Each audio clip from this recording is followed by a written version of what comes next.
I'm Caroline Dowd-Higgins. Thanks so much for listening to Your Working Life, my podcast series featuring thought leaders in the career and personal growth arena.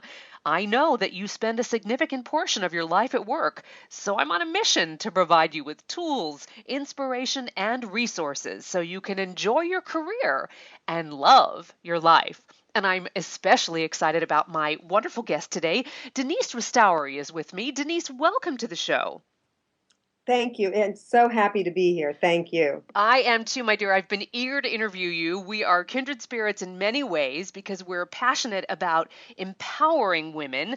And I want to tell my audience all about you. Denise is the founder and CEO of Girl Quake and a Forbes contributor. And you amplify the voices of girls and women by giving them platforms to redefine the notion of power and create a global force for positive change.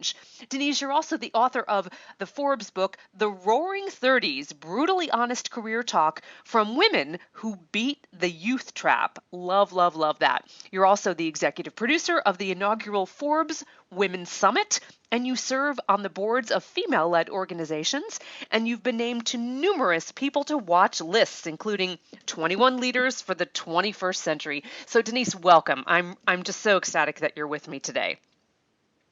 And I'm more excited than you, I think.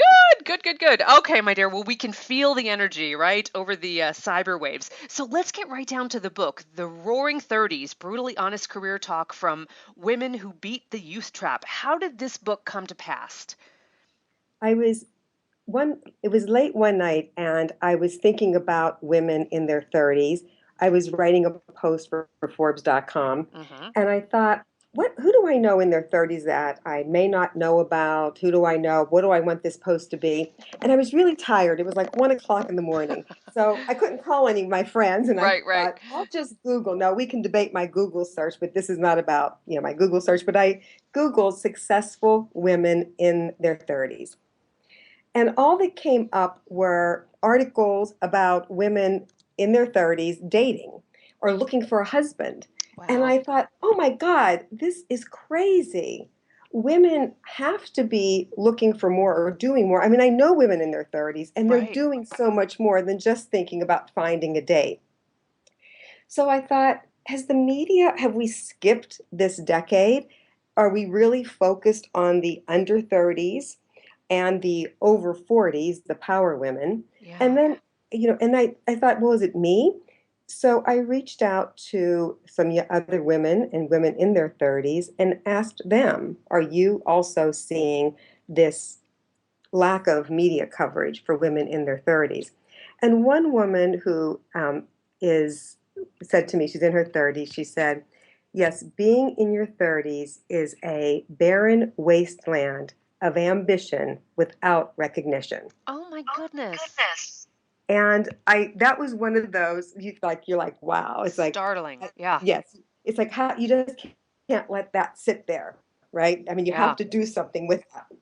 So I had been talking with Forbes about writing a book, and that was that moment where I said, this is the book. I want to write the book about women in their 30s. I want to give them the platform to have to be able to talk. I didn't know what the book would be about. And then I was having breakfast with another woman in her 30s, and I said, describe yourself to me. And she said, I'm brutally honest. Yeah. And that was that bingo moment where you say, okay, that's what the book's going to be. Brutally honest stories from women in their 30s. Well, I'm so glad you wrote it. I think it's especially important. I wish I had it when I was in my 30s. I'm now in my 40s, but I'll tell you, that is such an important decade in a woman's life. But I get exactly what you're saying. There's a void where we're not paying the attention that these women deserve. So bravo to you for shining a spotlight.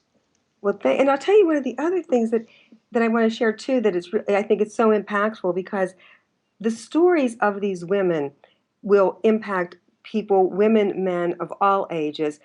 Women in their 20s, it gives them a prep as to what's coming up. For women in their 30s, it shows them who's out there. What are they doing? Am I an outlier? Am I similar? And for those of us that are past in our 40s and beyond, it gives us that insight into what's going on with those women, whether they're our daughters, our nieces, or their employees, or people that we work next to. I agree. There's a multi-generational reach, and I'm so glad that you mentioned that it's applicable for men too. You and I certainly work in the woman's space, but I believe that what we have to share is equally important for men. And frankly, a lot of the men that listen to what we're saying and what we're writing appreciate how they can use that information to help navigate their personal relationships, their professional relationships. So it's absolutely crossing boundaries in a beautiful way. Yes, a gentleman, Dan Benna, who I sit on a board with, read the book. He's 51 years old, Hmm. and he read the book for me. That was his reason, right? He was like, okay, I want to read the book because you wrote it. And I appreciate that. He's a great friend, and I appreciate that. And but then after he posted a review on Amazon that I was just tickled about because he said, I first read it and I thought, what can a 51-year-old man learn from 30-year-old women? And my answer is a lot. A lot. Yeah, that's great. So, Denise, walk me through, give me an example or two of the type of women in the book. Yes, I really worked hard on trying to get as varied as many women as possible with different backgrounds, different lifestyles, different careers. So an example would be and how they got there in their Yeah, careers. So it's all about successful women, but success it depends on what you define success to be. You have Kat Cole, who is now 36. She defines herself as a woman with inner fire, and I have hmm, to agree 100%. When she was 32, she became president of Cinnabon. right. Her story is she grew up very, very poor in the money category with a mom and two sisters. They had $10 a week for groceries for all of them. Kat went on and worked at Hooters in high school and college.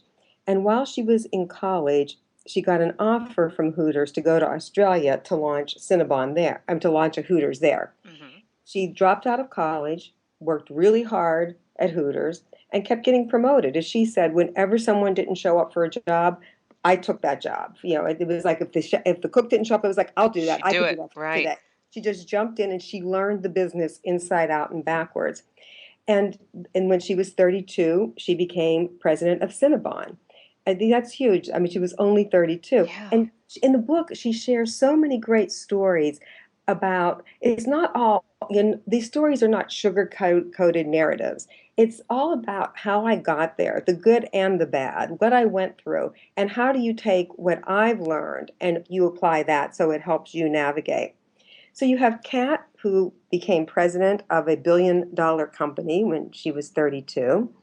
You have Rebecca Wang, who defines herself as an idealist. She's an entrepreneur in Silicon Valley, truly living in a man's world. And she takes us through what a week could look like to her. And Rebecca, unlike Kat now has her MBA. Even though she dropped out of college, she's gone on to get her MBA. Rebecca, what has she's on, as she calls it, a leave of absence from her PhD at Stanford. She went to MIT. She was named one of MIT Tech Review's. She was their 35 innovators under 35. And she really talks about what it's like living in a man's world and how that is changing and what's not changing and what it's like being a young female in that world. And then you have Shannon Galpin, who is now 39, so she's gone through the 30s and is able to reflect on many things. But Shannon's story is it's just so it pulls at your heartstrings every moment of it. When she was 19, she was raped and left for dead, and she reported it, but she didn't talk about it. And 10 years later, she had given birth to her daughter, her first child, and her sister, in a totally different state, was raped on a college campus. And that was when Shannon said that that was her catalyst. That was her aha moment of saying, I want to do something to help empower women and to work against violence against women. And she took action. I mean, like action that is very different than most people would take. right, She right. sold her home, took loans out against her car, and went to Afghanistan. because that is the worst country. It's ranked the worst country in the world for women as far as violence against women. And since then, she has helped many women. She now takes mountain bikes to Afghanistan, helping women learn how to bike. She's training young girls to bike with the goal of one of them being in the 2020 Olympics. And this is huge because Afghanistan is a country where a bike is taboo for Right. women. You have Right. to ride side saddle. So she's training these young women that are now on a biking team, which it's and the power that biking gives you when you think about it, it takes you away from violence if you're in that situation. And it also takes you to opportunity to be able to get jobs, to be empowered. Sure. It gives you Shannon has mobility. a Yeah. daughter. And she really when I asked her, do you ever want to go back to a normal life? Her response was, do I really, is it, I have a responsibility as a mother and a global citizen. And is an easier life what I really want? Wow. Wow. And then you have an attorney who found her support system via Twitter, became a partner of a national law firm when she was 32, a woman who prayed loved her life when she hit the wall, a woman who walked across the stage to get her law degree with her 12-month-old baby in her arms and then discovered she hated being in law and reinvented herself. So we have women from all different pieces and walks of life.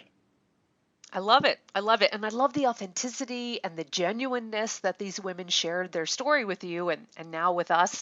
We can all learn from that. But they were willing to get vulnerable. They were willing to keep it real. So I thank you for that because that had a lot to do with you and how you interacted with them. So bravo, bravo. Denise, I find it really interesting. Your book gives us, the reader, so many lessons. And I would love for you to share a few that really resonated with you. And these lessons, I believe, are for women and men. Yes, definitely for women and men. My biggest lesson, and this applies through all decades, but it really hit me as I interviewed over 100 women in their 30s, is that they contain multitudes.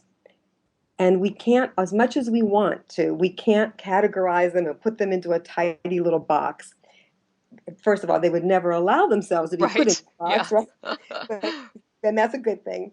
But we have to give voice to them. They're doing amazing work, and we have to stop with the do this, be this mindset and embrace them for their differences.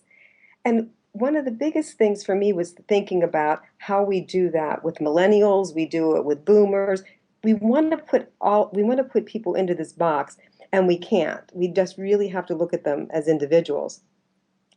Now, having said that, there were many things that I learned about them that they have in common. Um, they, one of the things that keeps them up at night, the two main things that keep them up at night are finding balance and their finances. Yeah. Yeah. They want to live their passions and they can't always afford to live their passions. Most of them aren't too worried about paying the bills.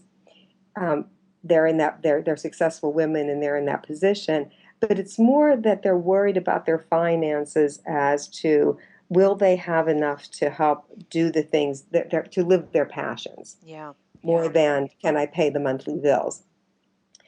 They're One woman in particular pointed this out, but many of them said it indirectly, is that are they living a midlife crisis in their 30s? Well, it's interesting, right? Because we're living longer, healthier lives, which is wonderful. But, the traditional midlife crisis in your 40s or 50s seems to be skewed now. So are they? Yes, and when you listen to them, really listen to them, you're hearing. I heard a lot of that. A lot of We're either in delayed adolescence Hmm. or excelled adulthood. Wow. And when you combine those two, it gives a new definition to midlife crises, and it puts them smack in the middle. That we were talking about their decade, women in their 30s and men in their 30s going back home to live. Right. I was a little surprised at that because you read a lot about the 20 somethings, but not the mid 30s. And as I was having that moment, I guess that look on my face she was able to read right through me. She said, like, they're very smart. She looks at Christina, said to me, you know, it's not so much what you think. It's not because the 30 something can't manage their lives. It's because their parents need their help. Yeah. The parents are the ones that are having the financial problems or the health problems. And she said, a lot of us, our parents gave birth when they were older. So they're now at an age where where they're aging faster in our lives than in the past generations. So with my mother gave birth when she was 30 in her mid 30s, and she's now approaching 70. There are health problems. Sure, sure. Yeah, that's interesting. And that's an awesome responsibility in your 30s to have parents to take care of. Wow, wow. So let's talk a little bit about failure, Denise. I think failure is good for us, and I believe in the concept of failing forward, and I'm all about taking risks. But how do our 30 somethings feel about failure? They are all over the board on failure. But there's one thing they agree on is that most of them said that failure is good. But when I explored that, what I found was this translation: failure is good only if you make it good by failing forward, which is a good Okay. thing. Yeah, that is good. Yeah. Right. So it wasn't that, let's walk around saying, oh, let's fail. Isn't that Right. great? It Right. was, how do we make that work for us? So are Um, they taking risks though? Or is it just that they're learning from mistakes or I think both? they're very much taking risks. And both, and they're learning from mistakes, and they're using they're using what we could look at and say it's a failure as an opportunity. Yeah. So if you look at Debbie Sterling, who is the founder of Goldie Blocks, she was told, she went to Toy Fair, and Goldie Blocks is the toy for young girls around STEM, around Right. science, technology, Right. engineering, and math. And it was, it made the Super Bowl last year as a ad that she won, and it got a lot of publicity. And it's great. It really is building blocks with technology for little girls. But she said that she took it to Toy Fair, and everyone said, this isn't going to work. Construction toys for girls don't sell, and you Wow. just can't fight nature. So she was disappointed that they didn't believe in her idea. And she was also very disappointed that they didn't believe girls needed or deserved more than what was currently being offered to them. But she knew that when she was a kid, if she had Goldie Blocks, she may have considered being and going into engineering earlier. So she didn't give up. And so she crowdfunded on Kickstarter, and she raised almost $300,000 to fund her production. And so even I think a lot of times we look at the big guys, so to speak, the big companies, the big organizations, and they say this is a bad idea, and we walk away with our tail between our legs and thinking, oh, my idea really sucks. It's really not that good. So I think in Debbie's case, she really believed in it, and I think you see that in a lot of the women in their 30s. They, at least the women that I met with, the successful women, they used their 20s as as a decade to learn. And they've taken those learnings and are saying, okay, now how do we make our 30s smarter? Incredible. Love it. It's inspiring, because you can see the progression. It seems to me that they've taken on an awesome responsibility that's quite beautiful. They're old souls in a way. It seems like women today in their 30 something decade are much more responsible. They're high achieving where it was postponed to a later point in life. Perhaps that's just anecdotal on my end, but it seems like the 30 somethings are doing extraordinary things. Oh, and they are. And one of the things, even if their 9 to 5 jobs, so to speak, aren't about changing the world or fixing the world's most vexing problems, they're all involved in it in some way. And many of them want to be involved in it by actually experiencing it. So they go on trips. The women in the book have gone to Rwanda, Haiti. I mean, you could just list off the countries they've been to see what's going on, to see how they can make a change, whether it's in money, whether it's time, whether it's skill, whatever it is. they want to fix the world. They want to be change agents. Love it. Yes. So let's talk a little bit about social media and specifically professional social media. So I'm thinking of LinkedIn.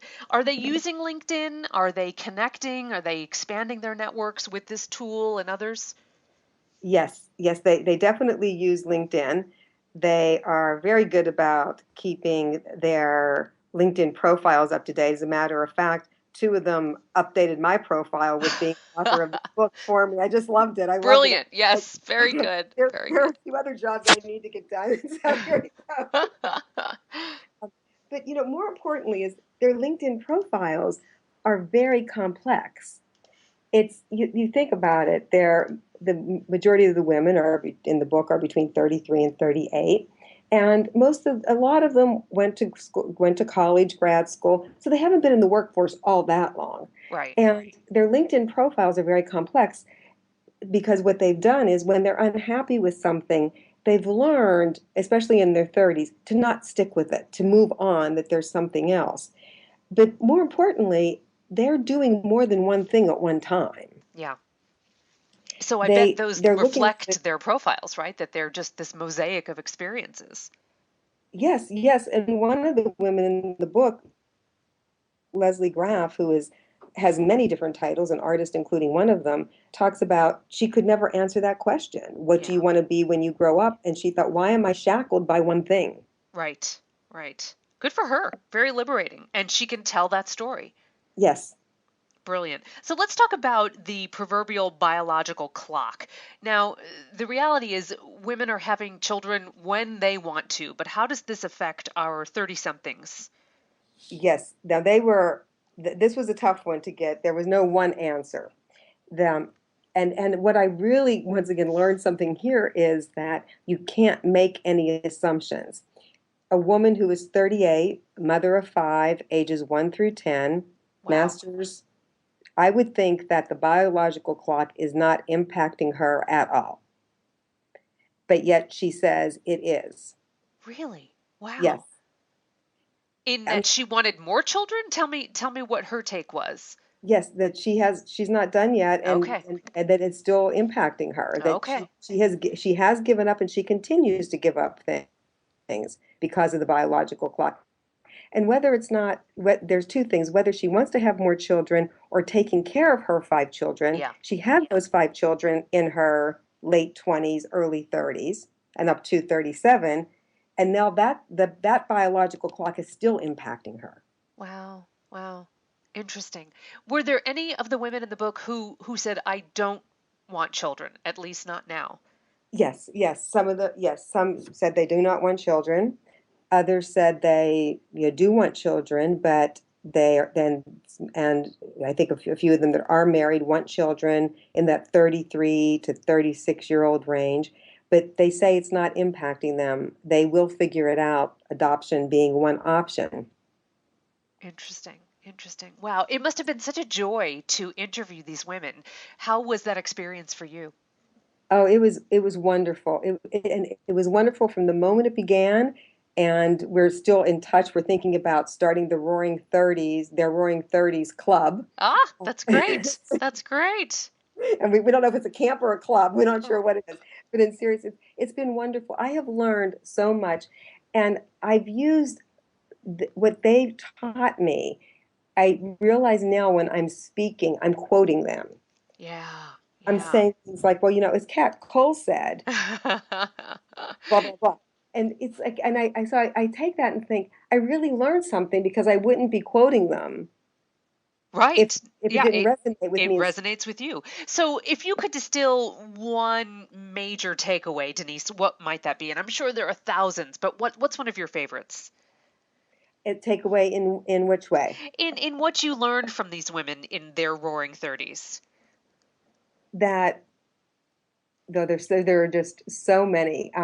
My biggest takeaway is that they are they define themselves with many words, and they are all of those. They define themselves with inner fear, adventurer, um, idealist, passionate. They are caring. They're fearful. They're fearless and they're fearful. Yeah. but they're using that fear in a good way. They, I think they're daring, they're bold. So there isn't that one learning, except that learning is that these women are all of those things, but yet they're still afraid of what's to come. Got it. Got it. They're Roaring Thirties, brutally honest career talk from women who beat the youth trap.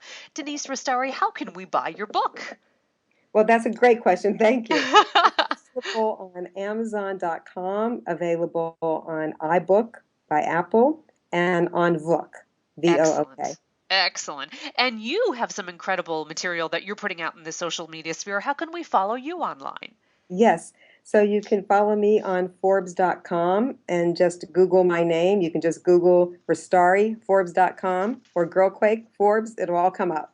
Excellent. You are easily findable in the social media sphere, and that's a wonderful thing. Yes. Denise, what a joy to have you on the show tonight. As I said, we are kindred spirits. I have learned so much from you. I love the book. I highly recommend it to all of our listeners, and I hope that our professional paths cross in person someday soon. I would love that, Caroline. Well, you take good care. Have a great rest of the day. And again, thanks for sharing your time. Thank you. And I want to thank all of you for tuning in to Your Working Life, where my goal is to help you design your career destiny so it doesn't happen by default.